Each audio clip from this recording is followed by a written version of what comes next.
Welcome to a new episode of Drag Racing Basics, and today's video is going to be a little shorter than some. And like usual, I've had some questions come up, and I thought today I'd take this particular one and expound upon it, give my thoughts on it. Why do some race cars have names and some don't? How come it used to be more prevalent back in, quote, the golden era of racing as compared to nowadays? Well, I think people have always named the machine that they've spent a lot of time building, working on. Look at ships. Look at people that were taking their wagon out west during the Great West expansion of our country. Look at the early 70s, late 60s, the match races back in the 60s during the horsepower wars. All these cars had names on them that stuck in people's heads. It was great for marketing, it was great for sponsorships, it was great for the fans, it was great for the tracks, it made it easier to promote it. It was easy to build excitement and put a face on the excitement. Give some depth to the competition.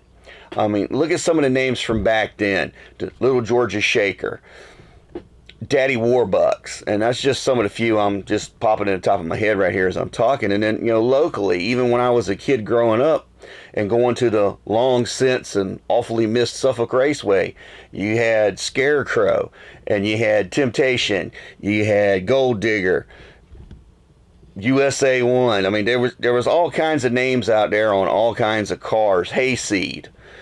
You just never knew what was going to show up, but you had your regulars. And I think as racing's progressed and as cars have gotten more similar in appearance for the class they're running in, having those names on the car, even if it's the team name or the sponsor name, now that's something else that's happened along the way. It used to be people named their car whatever they wanted to name it. And then as they needed the room for sponsor space, the team naming the car or the particularly giving the car a name or a persona dropped back to make room to create sponsor space on the sides of the car, because you were getting money for it. That's helping you race. It's helping you perform better. It's paying the bills.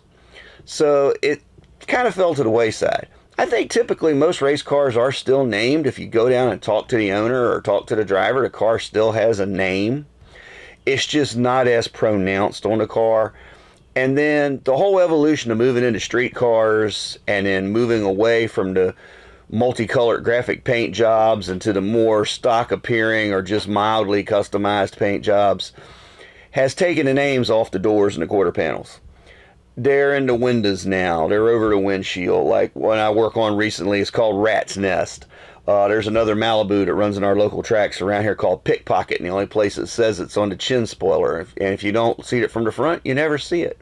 But people know who the Pickpocket, Malibu is. It was great for the fans too, because if you're not a car person and you passively attend drag races or roundy round races for that matter, any kind of motorsports, you may not know what that particular car is, what type of car it is, whether it's a Ford, Chevy, Chrysler, Toyota, whatever. But you know that there's a red one out there and it's called Straight Line, and you root for that car every time you see it. You don't know who drives it, you don't know who owns it, but you're always looking for that red car called Straight Line. And that gives you a little something to look forward to when you come to the track and makes your track going experience better. It's also good for tracks because they can use it when they're promoting the racers, and this is how it helps us as racers. Hey, coming this weekend, Straight Line's going to verse Gold Dust, best 2 out of 3 for X dollars or for a trophy. Exhibition race, the Bounty Hunter versus the Swamp Rat, big shot of the night. So, just the kind of stuff you run into. I think the grudge racing scene has really taken hold of it. If you look at their sites, all the cars have names.